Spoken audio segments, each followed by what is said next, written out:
Alentejo preserva-se as nossas raízes, como no mundo rural em geral, mas muito em particular no Alentejo, preserva-se as raízes, aquilo que distingue os portugueses.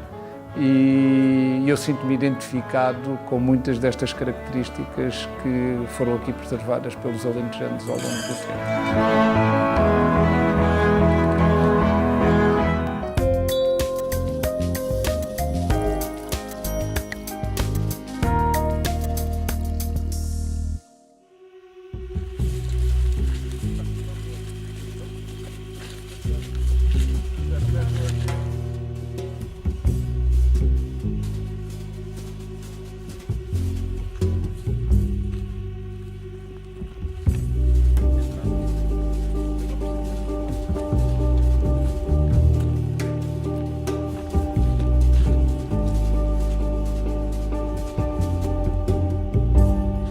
Eu sou daqueles retornados que, tendo uma memória forte, sou um dos últimos filhos do Império e, portanto, tenho memórias fortes dessa vida em África, mas não vivo a África com nostalgia.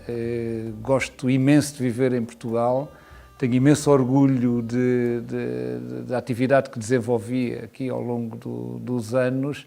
E, portanto, não é algo que me assola os pensamentos, essa tentativa de ligação sistemática à África.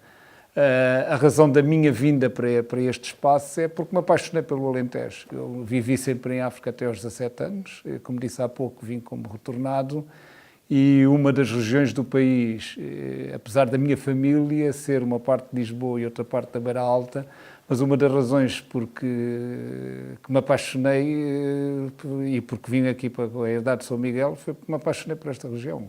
Achei uma região, em termos culturais, em termos de identidade, de preservação da identidade, fortíssima. E isso tocou-me.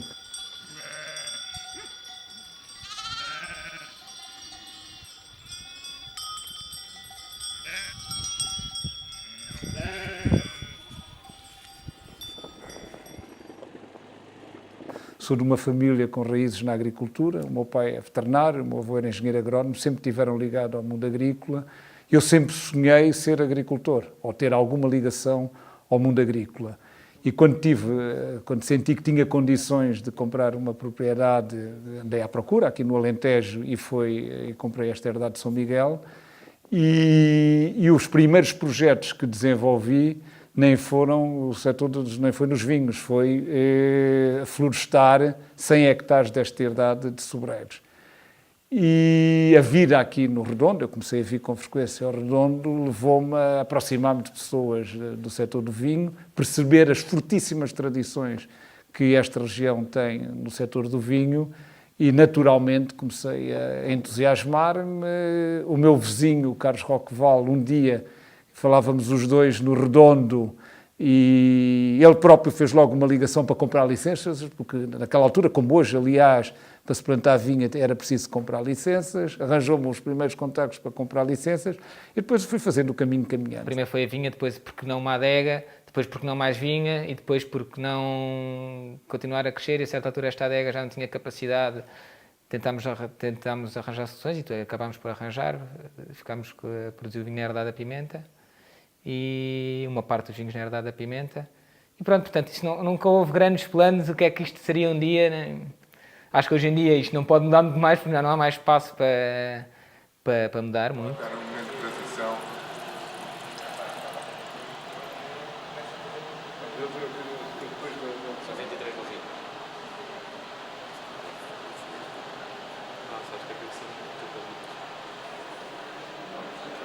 Pensou no negócio sempre com os pés bem assentos na terra, sempre com um objetivo muito bem traçado e sem, como na altura em que nós começámos a fazer as vinhas, havia alguns investidores no Alentejo e noutras regiões do país e provavelmente noutros países que o que queriam era fazer o melhor vinho do mundo e nunca foi a ideia, pelo menos que ele tinha transmitido, que lhe passasse para a cabeça.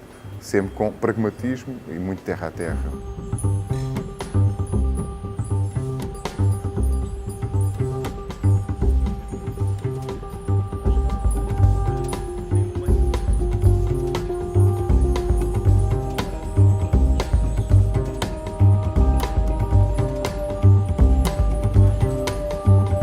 quem vem investir no setor do vinho, eu chamava a atenção para alguns aspectos em particular. O primeiro aspecto é que é um setor que exige um enorme esforço em termos comerciais e, sobretudo, de trabalho nos mercados internacionais. Nós vendemos mais de 2/3 nos mercados internacionais e é aí que há oportunidades.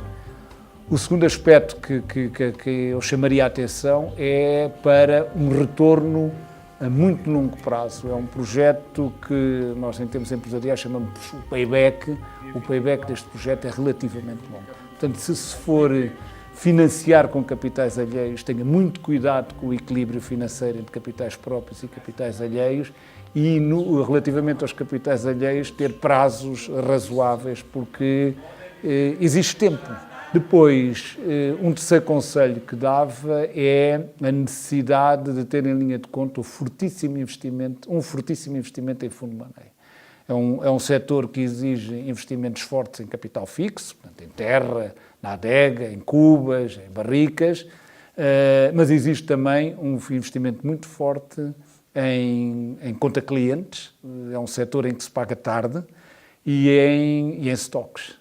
E, portanto, tudo isso, muitas vezes, significa, relativamente aos capitais fixos, quase 1 para 1 em termos de investimento. Duplica o valor do investimento.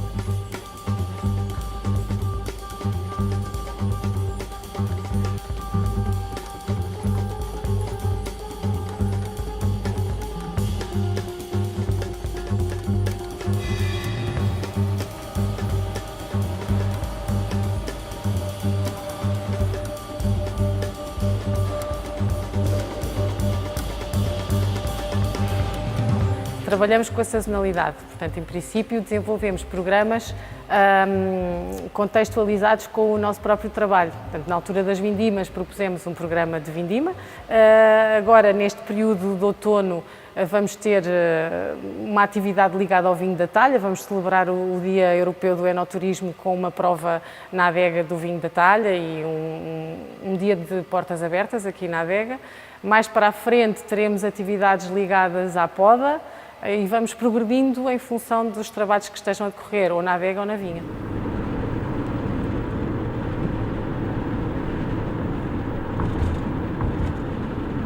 Eu, quando costumo apresentar os nossos vinhos, costumo dizer que temos que pensar nos nossos vinhos de duas formas.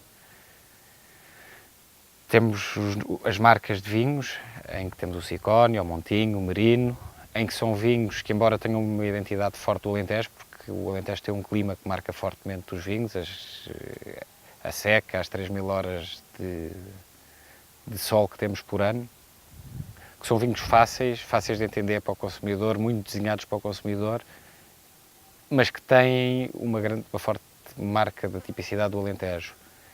E depois temos os vinhos de quinta, em que tentamos engarrafar uma radiografia do terroir, se quiserem.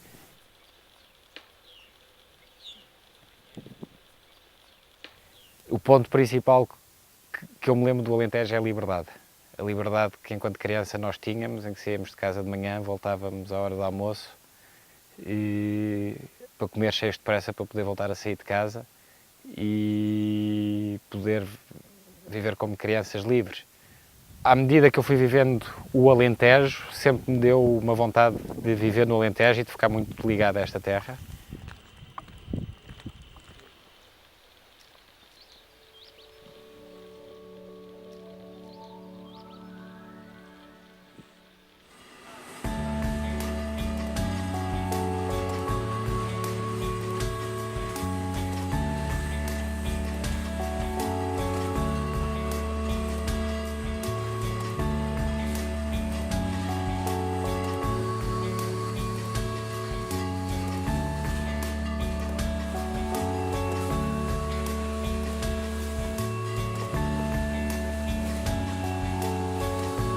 Nunca me sinto à vontade para vender um vinho a um amigo.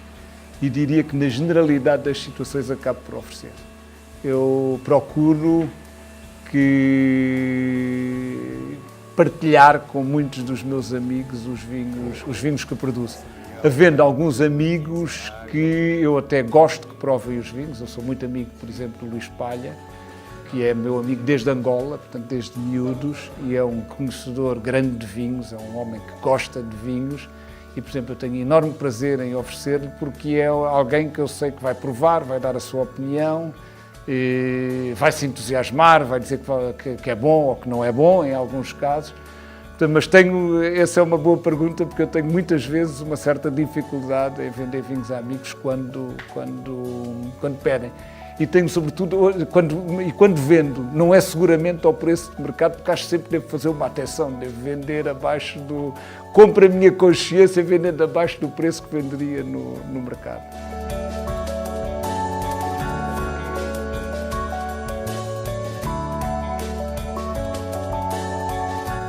Eu sou de uma família de empresários. O meu avô era empresário, o meu pai era empresário, alguns dos meus irmãos são empresários, eu sou empresário. E eu nunca fui trabalhar com o meu pai. Associei-me com um colega meu da universidade e fomos fazendo um percurso juntos e portanto, sou sócio do Filipe Botton e do Marcelo Botton, do pai. Mas olhava muitas vezes com pena de alguns dos meus irmãos trabalharem com o meu pai. E eu penso que o meu pai também tinha pena de não ter mais filhos a trabalhar com ele. E dá-me uma enorme satisfação já ter um filho a trabalhar comigo, e já está há vários anos, já não vou dizer que vou convidar um filho, já tenho uma história com ele, mas que se cria uma enorme cumplicidade, porque a vida familiar é uma vida já que cria entre pai e filho uma enorme cumplicidade. O Alexandre é seguramente o meu melhor amigo, e com os irmãos, mas cria-se, para além dessa cumplicidade familiar, uma cumplicidade profissional que é maior do que aquela que se cria com as pessoas com quem nós vamos estando no dia-a-dia nas profissões. E agora tenho a sorte, nós queremos continuar a investir no setor agrícola e tenho a sorte de ter um segundo filho que vem trabalhar comigo, começou há pouco tempo e é com entusiasmo que eu e o Alexandre olhamos para isso e que recebemos o António, convidámo-lo e estamos agora a começar a estudar os primeiros projetos para realizar novos investimentos. Prefiro ser recordado como empresário, como alguém que criou empresas, do que pela vida cívica. Eu encarei sempre a política não como uma profissão. Aliás, eu penso que um dos problemas da política era que há demasiados profissionais da política a intervirem, portanto, muitos dependentes dessa atividade.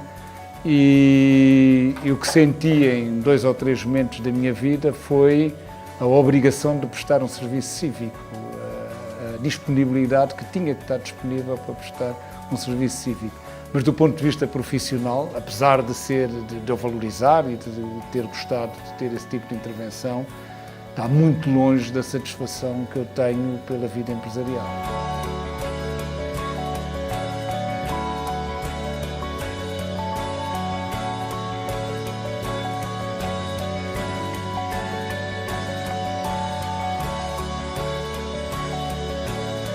Aceda à página da revista Wine no Facebook e veja este e outros episódios do programa A Essência.